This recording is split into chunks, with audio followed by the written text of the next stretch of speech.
Hello good morning friends, कैसे हो आप सभी। आई होप आप सभी बेहतर होंगे और मेरी क्लास में आप सभी का एक बार फिर से बहुत बहुत स्वागत है।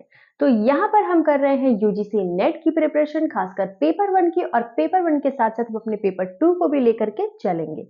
चलिए, तो टीचिंग एप्टीट्यूड को हमने बहुत ही अच्छी तरह से कवर कर लिया है और अभी हमारा चल रहा है रिसर्च एप्टीट्यूड। मेरे साथ जो भी नए बने हैं, जिन्होंने मेरे चैनल को अभी-अभी सब्सक्राइब किया है, मैं उनसे रिक्वेस्ट करूंगी कि आप जाकर टीचिंग एप्टीट्यूड वाली जो सीरीज है, पूरी 1 बाय 1 वीडियो देख लें, ताकि आपको टीचिंग एप्टीट्यूड बहुत ही अच्छे से समझ में आ जाए और उसके बाद आप रिसर्च एप्टीट्यूड को साथ ही साथ लेकर के चलें। चलिए, तो रिसर्च एप्टीट्यूड में हमने बहुत सारे टॉपिक्स को कवर कर लिया है और आज हम एक नए और माना जाए तो एक बहुत ही ज्यादा इम्पोर्टेंट टॉपिक पर आज हम डिस्कस करने वाले हैं। ठीक है, रिसर्च एप्टीट्यूड। हम अगर यूजीसी नेट की प्रिपरेशन कर रहे हैं और अगर हमें फ्यूचर में अगर हमें पीएचडी में एनरोल करना हो, तो हम बेसिकली क्या करेंगे, हम बेसिकली रिसर्च करेंगे। और रिसर्च में एक्चुअली में क्या करना होता है, आज हम उसी के बारे में बात करेंगे। चलिए, तो आज का हमारा जो टॉपिक है वो है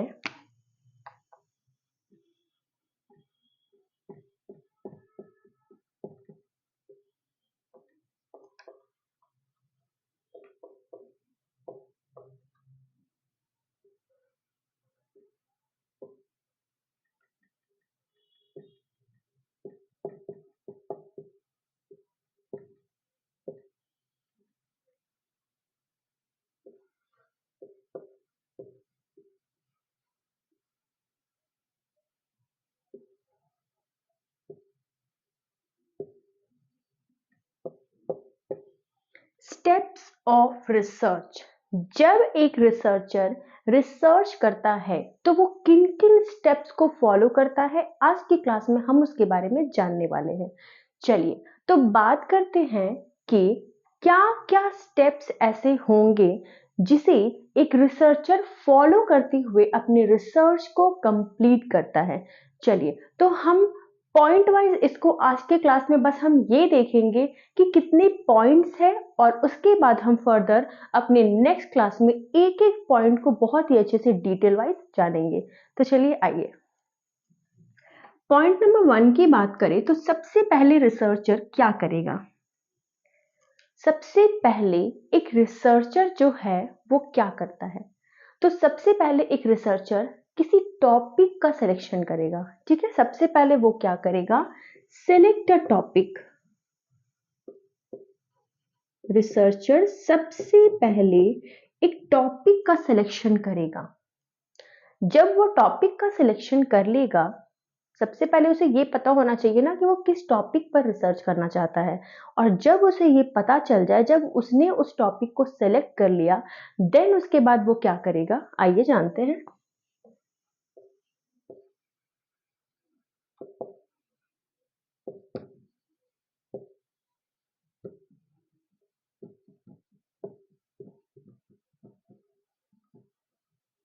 देन उसके बाद वो करेगा डिफाइन द रिसर्च प्रॉब्लम। अब एक टॉपिक का उसने सिलेक्शन कर लिया, पर उस टॉपिक पे तो वो रिसर्च नहीं करेगा ना, मतलब उसी टॉपिक पे वो रिसर्च करेगा। लेकिन रिसर्च जनरली किसकी की जाती है, मैंने आपको पहले भी बताया है कि रिसर्च जनरली किसी प्रॉब्लम पे की जाती है।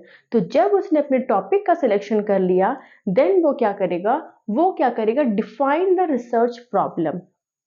उस टॉपिक पे जो प्रॉब्लम है वो क्या है, उसे सबसे पहले तो वो डिफाइन करेगा। ठीक है, उसने डिफाइन कर लिया, अब वो क्या करेगा,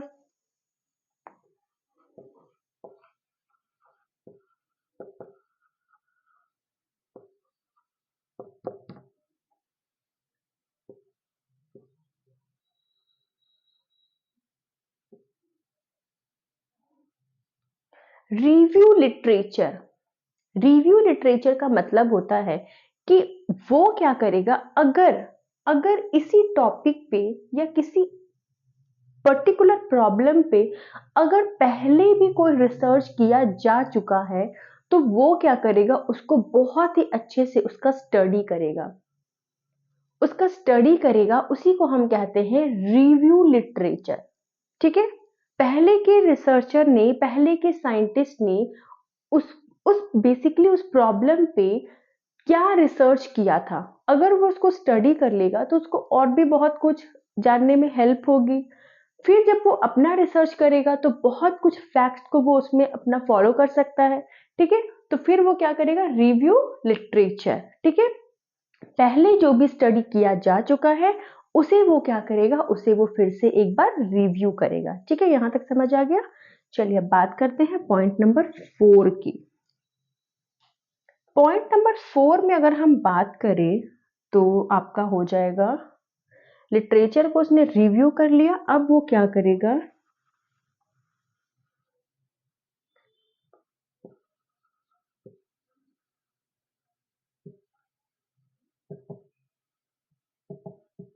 डेवलप रिसर्च ऑब्जेक्टिव। अब वो क्या करेगा, रिसर्च का जो भी ऑब्जेक्टिव है उसे वो सेट कर लेगा। ठीक है, उसने टॉपिक का सिलेक्शन कर लिया, वो प्रॉब्लम को जान गया, उसने पहले जो भी रिसर्च हुए थे उसको उसने रिव्यू कर लिया। अब ये सारा चीज करने के बाद वो क्या करेगा, अपना एक ऑब्जेक्टिव को वो सेट कर लेगा कि हाँ मुझे ऐसे रिसर्च करना है। ठीक है, उसने अपने रिसर्च ऑब्जेक्टिव को क्या कर लिया, डेवलप कर लिया। अब वो क्या करेगा आगे,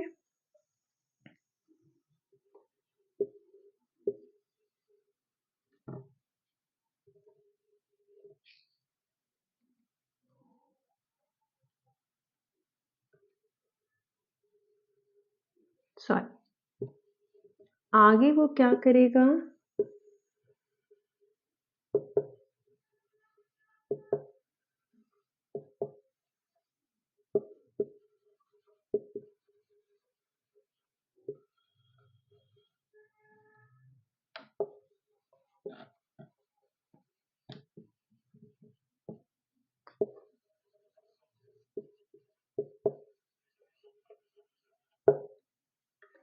आगे वो क्या करेगा, identifying the variables and formulate hypothesis. अब वो क्या करेगा, उसने अपने ऑब्जेक्टिव को सेट कर लिया। अब रिसर्च बेसिकली दो वेरिएबल के रिलेशन पर रिसर्च किया जाता है। ठीक है, कोई भी दो या दो से ज्यादा वेरिएबल्स होता है और उसी वेरिएबल्स में हम क्या करते हैं, एक रिलेशन मेंटेन करते हैं और तब जाके हम रिसर्च करते हैं। ये सारी चीजें मैं आपको आगे डिटेल में बताऊंगी जब मैं एक एक टॉपिक को डिटेल वाइज आपको पढ़ाऊंगी।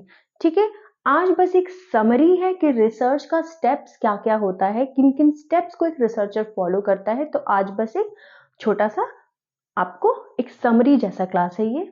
ठीक है, बेसिकली आप बोल सकते हो इंट्रोडक्शन क्लास है स्टेप्स ऑफ रिसर्च पे। ठीक है, अब वो क्या करेगा, अब वो वेरिएबल्स को सबसे पहले तो आइडेंटिफाई करेगा कि किन किन वेरिएबल्स में मुझे रिलेशन मेंटेन करना है, वो उसको क्या करेगा, आइडेंटिफाई करेगा। जब वेरिएबल्स आइडेंटिफाई हो जाएंगे तब वो क्या करेगा, एक हाइपोथेसिस को क्रिएट करेगा या फॉर्मुलेट करेगा। हाइपोथेसिस क्या होता है, हाइपोथेसिस अगर आपको पहले मैंने नहीं बताया है तो आप जान लीजिए कि हाइपोथेसिस बेसिकली क्या होता है कि आपने अपने माइंड में एक थॉट को एज्यूम कर लिया। ठीक है, सपोज दैट मैंने एक थॉट को एज्यूम कर लिया कि एप्पल्स आर रेड। ठीक है, ऑल एप्पल्स आर रेड, मैंने ये क्या कर लिया, एक हाइपोथेसिस क्रिएट कर लिया, फॉर्मुलेट कर लिया और उसे, ये जो मेरा स्टेटमेंट है ऑल एप्पल्स आर रेड, उसे मैंने कहीं पर नोट डाउन कर लिया या लिख लिया। ठीक है, वही होता है हमारा हाइपोथेसिस। तो रिसर्चर क्या करेगा, रिसर्चर वेरिएबल्स को सबसे पहले तो वो आइडेंटिफाई करेगा कि किन चीजों में उसे रिलेशनशिप मेंटेन करना है और उसके बाद वो हाइपोथेसिस को फॉर्मुलेट करेगा। ठीक है, पॉइंट नंबर 6 की अगर हम बात करें,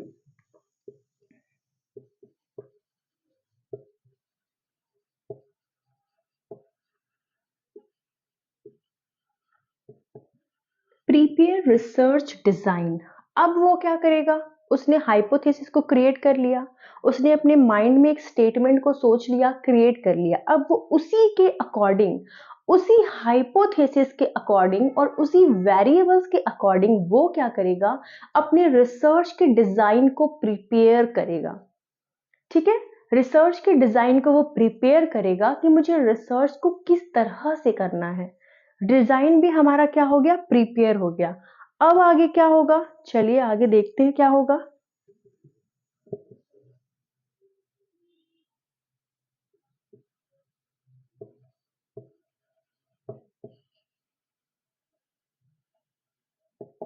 कैरी आउट सैम्पलिंग। अब वो क्या करेगा, अब वो सैंपल्स लेगा। ठीक है, सैंपल्स, मैंने आपको वो गंगा वाला एग्जांपल दिया था। जो भी मेरे साथ नए नए जुड़े हैं, आप प्लीज मेरी जितनी भी वीडियोस मैंने अभी तक कराई है यूजीसी नेट के लिए, आप प्लीज एक बार उसको देखिए।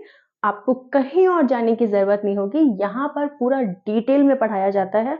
आप यहाँ पर अगर एक बार आ जाओगे तो मुझे पक्का पता है कि आप कहीं नहीं जाने वाले हो। ठीक है, तो चलिए यहाँ पर अब वो क्या करेगा, अब वो सैंपल्स को इकट्ठा करेगा, सैंपल को कैरी आउट करेगा। ठीक है, सैंपल्स को कैरी आउट करने के बाद वो क्या करेगा, अब तो उसको सैंपल भी मिल गया।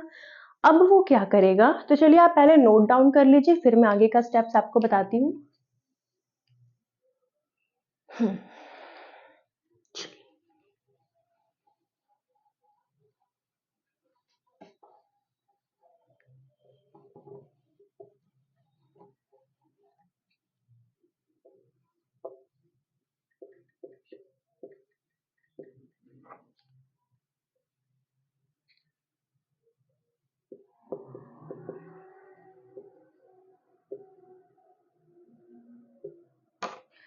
अब उसने जो भी सैंपल्स को कलेक्ट किया था, उस सैंपल से वो क्या करेगा, डेटा को लेगा।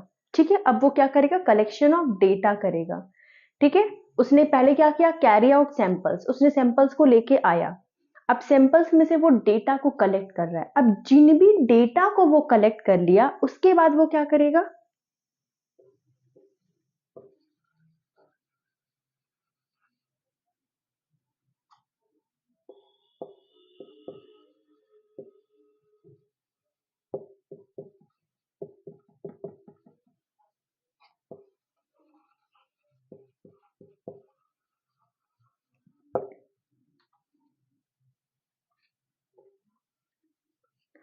अब वो क्या करेगा, जो भी डेटा को उसने कलेक्शन किया था, कहां से डेटा कलेक्ट किया था, उसने सैंपल से डेटा कलेक्ट किया था।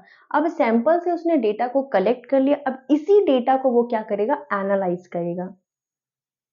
जिस डेटा को वो कलेक्ट किया, अब क्या करेगा, उसको एनालाइज करेगा। ठीक है, कि मैंने जो डेटा कलेक्ट किया उसके बारे में वो पूरा अच्छे से डिटेल में उसको क्या करेगा, एनालाइज करेगा। और वो क्या करेगा, उसने जो भी हाइपोथेसिस को फॉर्मुलेट किया था, उस हाइपोथेसिस को वो क्या करेगा, यहाँ पर टेस्ट करेगा। यानी कि स्टेप नंबर 9 में उसका टेस्टिंग वाला प्रोसेस चलता है। अब आ गए स्टेप नंबर 10 में। यहां पर आपका हाइपोथेसिस भी क्या हो गया, टेस्टिंग हो गया। अब वो क्या करेगा,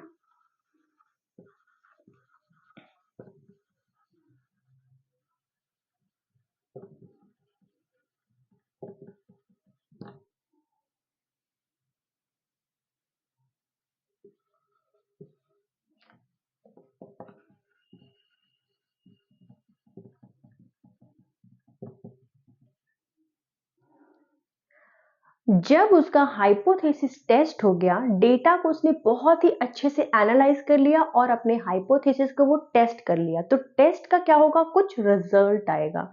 अब उस रिजल्ट के बेसिस पे वो क्या करेगा, उसने जो भी हाइपोथेसिस में जो भी एक स्टेटमेंट या जो भी स्टेटमेंट उसने क्रिएट किया था या फॉर्मुलेट किया था, अब उस स्टेटमेंट को वो क्या करेगा, जनरलाइज कर देगा। मतलब अगर वो स्टेटमेंट उसका सही हुआ, रिजल्ट में अगर वो स्टेटमेंट करेक्ट हुआ, तो वो क्या करेगा, उस स्टेटमेंट को जनरलाइज कर देगा। और जनरलाइज करने के बाद वो स्टेटमेंट जो है वो थ्योरी बन जाएगा। कोई भी साइंटिस्ट क्या करते हैं, सबसे पहले एक हाइपोथेसिस को क्रिएट करते हैं। और वो जब क्रिएट करते हैं, तब वो हाइपोथेसिस एक क्या होता है, स्टेटमेंट होता है। ठीक है, और जब वो स्टेटमेंट को अगर वो प्रूफ हो जाता है वो स्टेटमेंट, देन क्या होता है, वही स्टेटमेंट क्या बन जाता है, थ्योरी बन जाता है। यानी कि वो स्टेटमेंट क्या हो जाता है, जनरलाइज हो जाता है। और जब जनरलाइज हो जाता है तो सारे लोग उसको क्या करते हैं, फॉलो करते हैं। क्यों, क्योंकि वो बन जाता है एक थ्योरी। ठीक है, तो यहां पर अब क्या होगा, हाइपोथेसिस जनरलाइजेशन हो जाएगा एंड इंटरप्रिटेशन, और वो क्या बन जाएगा, एक थ्योरी। पॉइंट नंबर 10 यहां पर हो गया। तो यहां पर रिसर्च जो होता है वो कंप्लीट हो जाता है। क्योंकि क्योंकि हमने एक टॉपिक को क्या बना दिया, एक थ्योरी, और जब एक टॉपिक एक थ्योरी बन गया तो हमारा रिसर्च हो गया कंप्लीट। लेकिन अभी भी एक स्टेप और बाकी है, बिना उसके रिसर्च कंप्लीट नहीं होगा। तो चलिए वो स्टेप कौन सा है, आइए बात करते हैं पॉइंट नंबर 11 की। यहाँ पर आपने नोट कर लिया होगा तो मैं इसको कर देती हूँ रफ।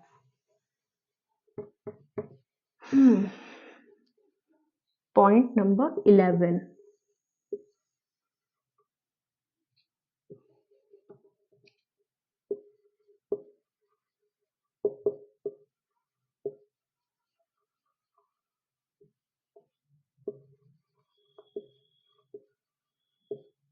एंड लास्ट में एक रिसर्चर क्या करेगा, जब उसने जनरलाइजेशन कर लिया और इंटरप्रिटेशन कर लिया अपने स्टेटमेंट का, उसको क्या बना दिया, एक थ्योरी बना दिया, देन वो क्या करेगा, उस पर एक रिपोर्ट राइटिंग करेगा। ठीक है, एक रिपोर्ट को वो बहुत ही अच्छे से, बहुत ही क्लियर वे में रिपोर्ट राइटिंग करेगा। ठीक है, तो यहां पर उसका क्या हो जाएगा, रिसर्च का जो जितना भी स्टेप्स था वो सारा कंप्लीट हो जाएगा। ठीक है, तो आई होप आपको रिसर्च का जितने भी स्टेप्स है वो सारे समझ आ गए होंगे। तो मेरे साथ ऐसे ही बने रहे और मुझे मोटिवेटेड करने के लिए आप बस मेरे चैनल को एक लाइक कर दीजिए, जिससे मुझे बहुत मोटिवेशन मिलता है और मैं आपके लिए बहुत ही ज़्यादा मेहनत करती हूँ, तो आप भी मेरे लिए थोड़ा मेहनत तो कर ही सकते हैं। चलिए, तो यहाँ पर वो क्या करेगा, रिपोर्ट राइटिंग कर देगा, और वो रिपोर्ट ऐसा होना चाहिए जिसे जब दूसरे साइंटिस्ट पढ़े या कोई भी पढ़े तो उसे वो रिपोर्ट समझ में आना चाहिए। चलिए, तो आज का क्लास यहीं तक था, मिलते हैं अपने अगले क्लास में। Thank you so much.